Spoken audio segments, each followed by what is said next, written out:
Hello tout le monde, alors aujourd'hui je reviens avec une nouvelle vidéo. Il s'agit de te présenter mon top romance, donc ceux que j'ai lus en 2022. Donc j'ai fait une sélection de 10 que j'ai classés. Pour une fois je les ai classés, j'ai dit bon on va faire ça sérieusement et voilà tout est tombé. Bref, je les ai classés, il y en a 10, il y a des poches, il y a des grands formats, il y a des auteurs que tu as déjà vu sur cette chaîne parce que je les adore. Il y a d'autres auteurs que tu connais peut-être moins, que tu as moins vu et que j'ai moins lu, mais que j'ai bien aimé, donc voilà. Après il y en a certains qui reviennent beaucoup, mais enfin, comme tu as vu dans mon bilan lecture, mes coups de cœur de l'année sont des romances, et bah ceux-là ils reviennent. Donc pour faire simple, parce que sinon cette vidéo va être 2 fois trop longue, je vais prendre livre par livre, je vais te lire le résumé et te faire une phrase pour te dire pourquoi j'aime ce livre, et voilà, je vais pas te faire une chronique détaillée. Si tu veux une chronique détaillée, va dans mon bilan lecture de l'année ou va sur le blog parce qu'il y a évidemment toutes mes chroniques sur ces romans vu qu'ils sont sortis il y a un an, enfin du moins je les ai lus l'an dernier, donc tu devrais les retrouver hyper facilement. Beaucoup ont fait partie de mes favoris de l'année, donc si tu me suis régulièrement, n'hésite pas à aller les revoir. Il y a une playlist spéciale sur ma chaîne YouTube, donc n'hésite pas. En tout cas, bah, c'est parti pour les 10 romans que je te recommande en romance de l'année. Donc pour commencer, c'est un Jake Ronover. Il s'agit de The Forever Market, le tome 1. Le Prince. Le tome 2 est sorti je crois en début d'année ou en fin de l'année dernière, je ne l'ai pas encore lu, il est même pas dans ma pile à lire, il faudrait que je l'achète, donc je te lis tout de suite le résumé de celui-là. Elle avait tiré un trait sur lui jusqu'à ce qu'il surgisse devant sa porte. Hier ne connaît pas l'échec. Populaire, sportif avec son charisme de star hollywoodienne et son physique de rêve, tout lui réussit.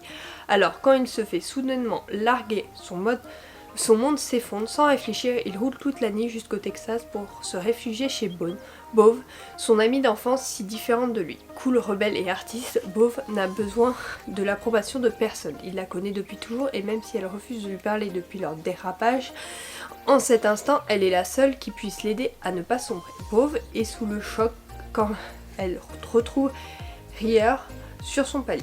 Lui, le mec sans faille ni faiblesse, est dans un sale état. Mais pourquoi venir la voir elle? Il lui a brisé le cœur il y a des années sans même s'en rendre compte, et maintenant qu'elle a enfin tourné la page, il faudrait qu'elle le console. Seulement voilà, c'est la première fois qu'il se montre tel qu'il est sous son masque de mec parfait. Alors, même si c'est risqué, elle accepte de l'héberger. Après tout, quel danger y a-t-il de le laisser rester quelques jours?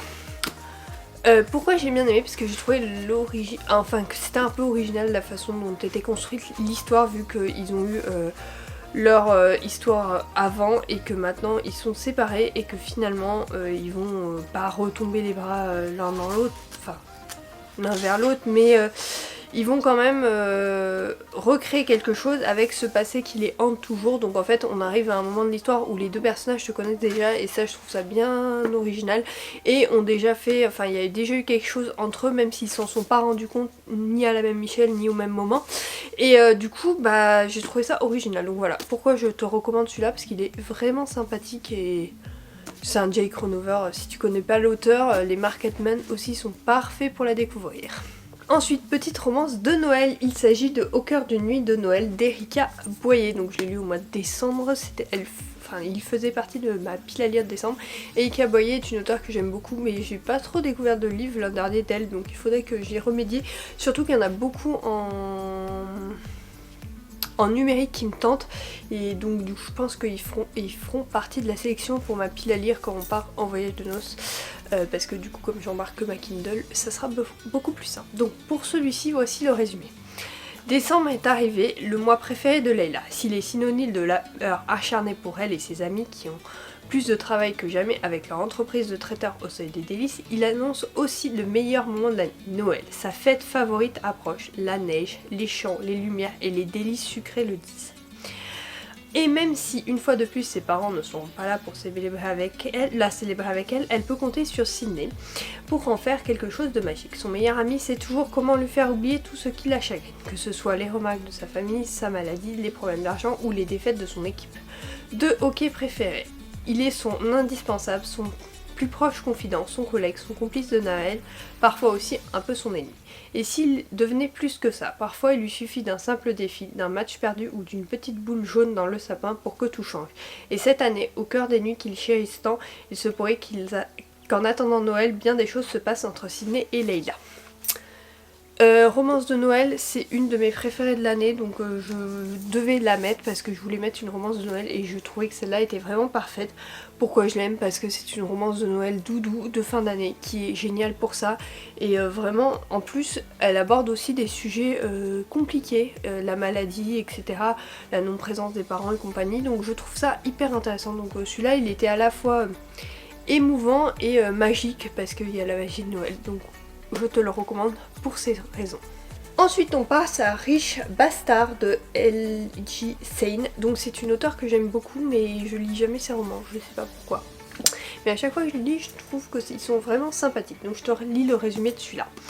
Ne jamais pactiser avec son ex, surtout s'il est sexy et sans scrupules. Chase Black, statut héritier le plus sexy de Manhattan, bientôt à la tête de l'empire familial. Taux de satisfaction de ses conquêtes au lit, 200%. Durée moyenne des relations, un soir.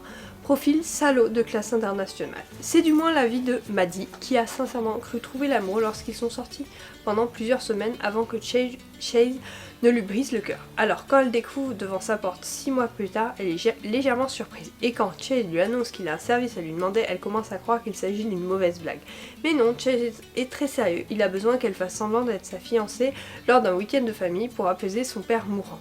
Maddie est tiraillée. Sa conscience la pousse à accepter, mais passer 2 jours aux côtés de Chase, plus irrésistible que jamais s'avère la plus douloureuse des tentations. Vraiment intéressant comme roman. Donc c'est dans le même genre du premier, il y a déjà eu quelque chose entre eux, mais ils se redécouvrent, il y a une histoire qui naît et j'ai bien trouvé ça génial.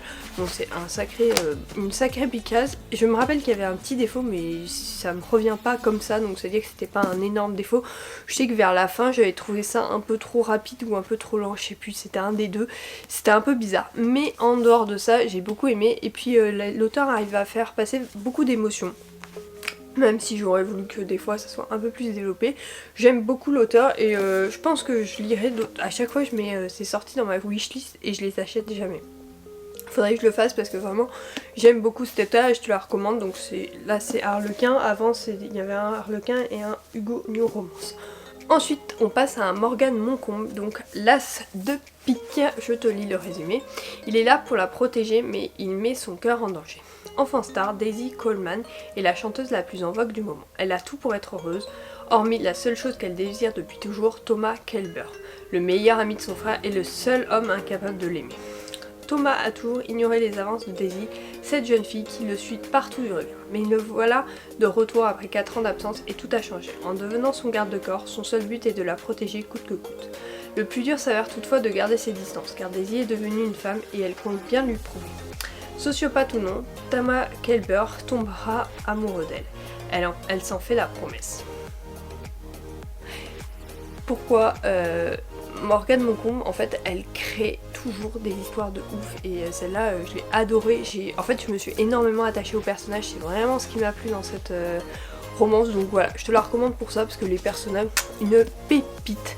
Et je pense que tous les Morgan Moncombe c'est ça, c'est les personnages et puis l'histoire est à la fois originale, elle arrive à nous plonger avec des émotions fortes et puissantes et c'est ça que j'apprécie dans ces lectures.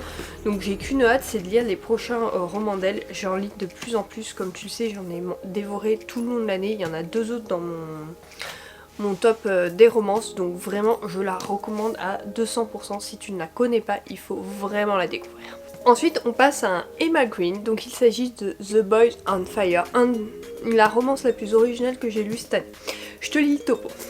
À 21 ans, Jaeger, l'éternel joueur, n'a toujours pensé qu'à lui et à profiter de la vie. Mais aujourd'hui, il doit voler au secours de Casper, son petit frère de 17 ans tombé dans une secte.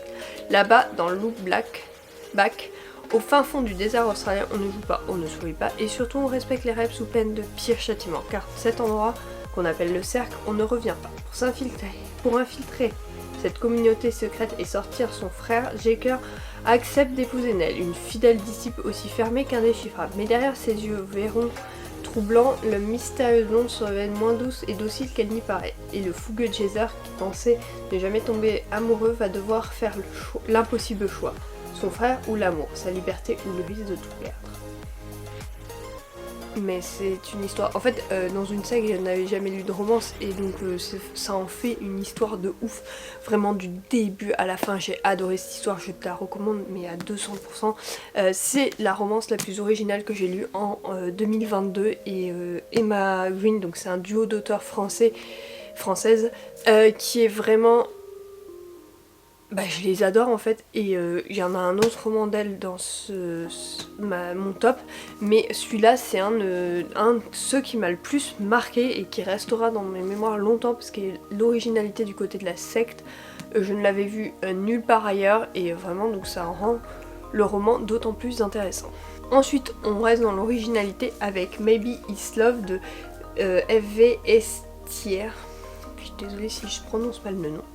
L'amour, Danila préfère laisser ça aux comédies romantiques auxquelles il est accro. Il a, depuis longtemps, compris que le happy ending, ce n'était pas pour lui, et ce n'est pas son boulot de détective privé qui va le faire changer la vie. Il est peut-être blasé par les multiples affaires d'adultère, mais au moins il gagne bien sa vie. On ne peut pas tout avoir, pas vrai? Jusqu'au jour où Claire débarque dans son bureau pour travailler avec lui. Pour Claire et sa langue bien pendue, son addiction au tabac et ses cheveux bleus, Claire qui fait renaître en lui des sentiments qu'elle croyait morts depuis longtemps. Jeune et pleine de vie, elle semble redonner un sens à la sienne et paraît déterminée à gratter sous sa carapace d'homme bourru. Vraiment, c'est le genre de romance que j'ai kiffé parce que déjà elle est drôle. Ensuite, j'ai trouvé hyper intéressant le côté... comment on dit, le côté détective, le côté enquête, j'ai trouvé hyper intéressant.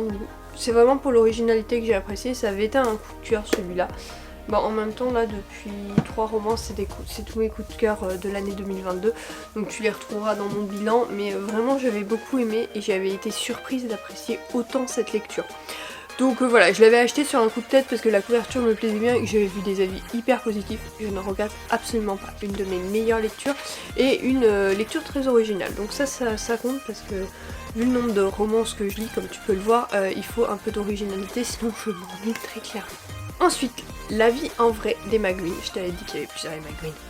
Et si s'accepter comme on est, c'était commencer à vivre pour de vrai. À 17 ans, Lou est victime des royales, ses élèves populaires qui le harcèlent au lycée comme sur les réseaux sociaux, jusqu'à la pousser au pire. Mais quand on touche le fond, il n'y a qu'une chose à faire, remonter. Aidé de sa famille, parfois maladroitement, Lou décide de rendre les coups et se rapproche du plus cruel de tous, l'intouchable Lazar Nightingale. Sous ses boucles brunes, Laz ne cherche qu'une chose, qu'on lui fiche la paix, et tant pis si pour ça il doit se montrer odieux. Mais il n'imaginait pas encore que sous la fragilité de Lou se cache une guerrière, ni que son attirance pour elle va peu à peu briser ses barrières. C'est une histoire d'harcèlement, c'est pour ça qu'elle m'a particulièrement touchée celle-là, et elle restera dans ma mémoire. Certes, le harcèlement est beaucoup utilisé dans les romances, mais là je l'ai trouvé d'autant plus intéressant et vraiment bien développé. Donc c'est vraiment une surprise. Comme quoi, le harcèlement, ok, mais il faut comprendre pourquoi les gens sont harcelés et surtout expliquer tout le vécu des harcelés aux harceleurs. Des fois ils ne comprennent pas forcément et vraiment dans ce roman je trouve que c'est cette partie là qui est bien développée. Donc j'ai beaucoup aimé, c'est pas une romance classique et c'est ça que j'apprécie vraiment. C'est pas une romance doudou par contre, je te la recommande pas quand tu déprimes ou quoi parce que vraiment le harcèlement est très présent et ça peut perturber certaines personnes, mais cela en reste pas moins une très très bonne lecture pour moi, donc je te la recommande. C'est une petite brique, hein. Les Emma Green souvent sont des briques, mais vraiment tu sais que j'adore ce duo de auteurs et ça c'est une de leurs romances, leur meilleure romance il me semble. Que voilà, avec celle d'avant vraiment c'est 2 top romances. J'ai déjà hâte d'en découvrir d'autres, d'ailleurs j'en ai pas dans mes piles à lire, il va falloir que j'en achète une pour le mois de février parce que comme tu sais j'essaye d'en lire un par mois, donc au mois de février il faut que j'en achète une. On passe dans le top 3, donc en 3ème position nous avons Aime-moi je te fie de Morgane Moncombe. Je t'avais dit qu'il y avait d'autres Morgane Moncombe. Tout le monde sait que la meilleure façon d'oublier son ex est de s'envoyer en l'air avec un inconnu, non? En tout cas Zoé en est persuadée, Justement, elle trouve l'homme idéal pour le job dans un bar irlandais. Un sourire idiot, un corps parfait et un pull de Noël ridicule, que demander de plus. Zoé l'aurait même rappelé s'il n'avait pas été le pire coup de sa vie.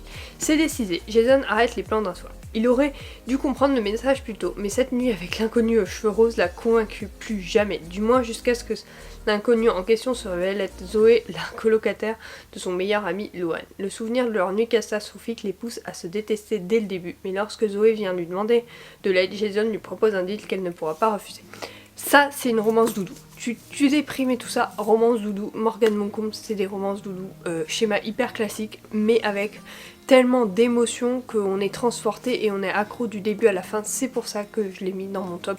Et j'en ai mis une autre parce que vraiment, elle m'a transportée et elle m'a permis de me sortir de certains moments où j'étais un peu morose. Et bah vraiment, c'est le genre de romance qui est génial. D'ailleurs, j'en ai plus dans ma pile à lire des comme ça et il faudrait que je m'en rachète parce que vraiment, j'ai adoré. Si tu ne la connais pas, je te recommande celui-là et celui que je te présente juste après pour commencer à la découverte. C'est comme ça que je l'ai découverte et vraiment top. Je ne la connaissais pas, les couvertures ne m'attiraient pas forcément et donc du coup je ne les ai pas lues pendant des années et maintenant que j'ai découvert je crois l'As de cœur en début 2022 et du coup j'en ai lu quand même 4 d'elles dans l'année et vraiment ce fut d'excellentes lectures. À chaque fois j'ai passé un merveilleux moment, donc je te les recommande vivement. Tu l'auras compris, du coup le 2 c'est Viens on s'aime de Morgane Moncombe. Donc les deux vont ensemble en fait. Je crois que c'est celui-là le premier et celui-là le deuxième si je me trompe pas, ou vice versa.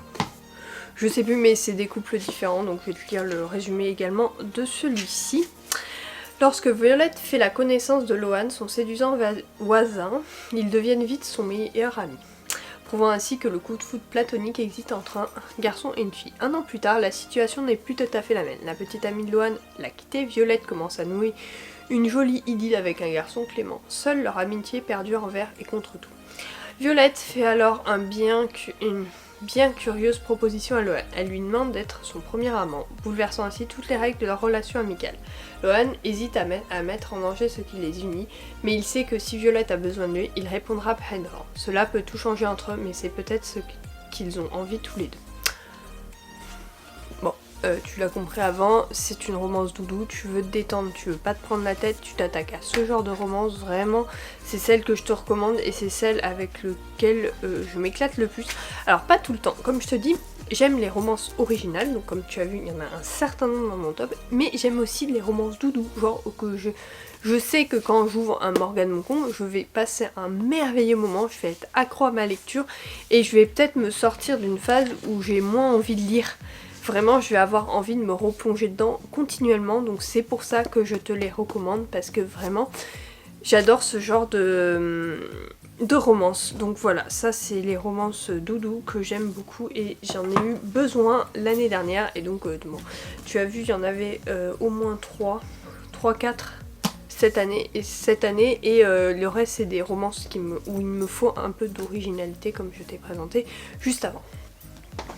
Et donc pour finir, numéro 1, il s'agit de Compass, le tome de Lueur de l'Est. J'ai lu jusqu'au tome 3, mais alors celui-là, donc c'est des couples différents, donc tu te feras pas du tout spoiler. Mais alors celui-là, un top. Il était déguisé en super-héros et moi en petit chaperon rouge. Le temps d'une nuit, je lui ai fait oublier sa réalité, tandis que lui a provisoirement guéri mon cœur brisé. 2 ans plus tard, je saisis l'opportunité du siècle, devenir rédactrice en chef au sein du plus gros groupe d'édition de magazines du monde. Seule ombre au tableau, décrocher une interview exclusive du célibataire le plus en vue de New York, Corner Roe. Pour le commun des mortels, il est devenu l'un des hommes les plus riches de Big Apple. Pour moi, c'était juste un super-héros d'un soir tout droit sorti de mon passé. Mon travail était d'obtenir un entretien avec le célibataire le plus sexy de New York. Jamais je n'aurais imaginé qu'il demande l'exclusivité de mon cœur en retour. Le hic, quant à mes sentiments pour lui, je suis censée épouser son nouvel associé. Autant dire que au résumé, tu vois que ça va être une histoire très puissante et très forte en émotion. Vraiment, les Brittany, c'est chéri. Oui, j'ai oublié de te donner l'auteur, mais parce que j'en parle tellement de cet auteur, il m'en manque quelques-uns à lire d'elle, et vraiment à chaque fois le cœur il fait comme ça, j'adore. Du début à la fin, je suis prise d'émotion pour cette lecture. Et vraiment du coup je te la recommande vivement. Donc si tu ne connais pas, tu devrais regarder cela. Donc c'est la saga Compass. Et sinon il y a la saga The Element si tu veux. Ils sont tous les deux sortis chez Hugo New Roman. Je crois que ceux-là ils sortent cette année en 2023 en poche. Donc voilà. Après n'hésite pas à me suivre sur les réseaux sociaux. J'essaie de repartager plus régulièrement maintenant quand il y a des sorties notamment en grand format que je t'ai parlé. En format poche comme ça te permet de les découvrir si tu préfères les poches. Donc voilà, j'espère que cette vidéo t'aura plu. J'essaye de la faire chaque année parce que comme tu sais je lis énormément de romances. Puisque c'est la Saint-Valentin cette semaine, bah je t'ai fait une vidéo en rapport. Donc j'espère qu'elle t'aura plu. En tout cas, je te retrouve dès la semaine prochaine pour une nouvelle vidéo. Et là on finit la série des mariages. D'ailleurs si tu prévois le tien cette année, ça pourra toujours te servir. C'est pour voir qu'il faut relativiser parce que c'est une FAQ et plus problème. Donc FAQ je mettrai... une case sur Instagram et pour les problèmes on abordera plusieurs sujets, il faut que je l'écrive et que je la fasse quand même valider par monsieur parce que ça aborde certains sujets avec lui. Donc voilà, ça va être un peu plus de boulot mais celle-là m'a beaucoup plu et j'espère qu'elle t'a plu également. Si tu as des romances à me recommander, c'est en commentaire, en tout cas j'attends... Bah voilà, qu'il y ait des commentaires plutôt intéressants parce que j'ai envie de voir d'autres romances. En fait, par exemple Morgane Moncomble, franchement je la voyais partout et tout et ça m'a pas donné forcément envie de m'y plonger et un jour je suis tombée sur un commentaire de quelqu'un qui disait qu'elle était vraiment géniale et du coup je me suis lancée dedans. Donc voilà, si tu as des romances à me recommander, moi je cherche des romances originales ou des romances doudou. Précise-moi en commentaire si c'est l'une ou l'autre, comme ça me permettra de trouver... des moments plus propices pour les découvrir. En tout cas, je te dis à la semaine prochaine et sur ce, je te fais de gros bisous. Bye!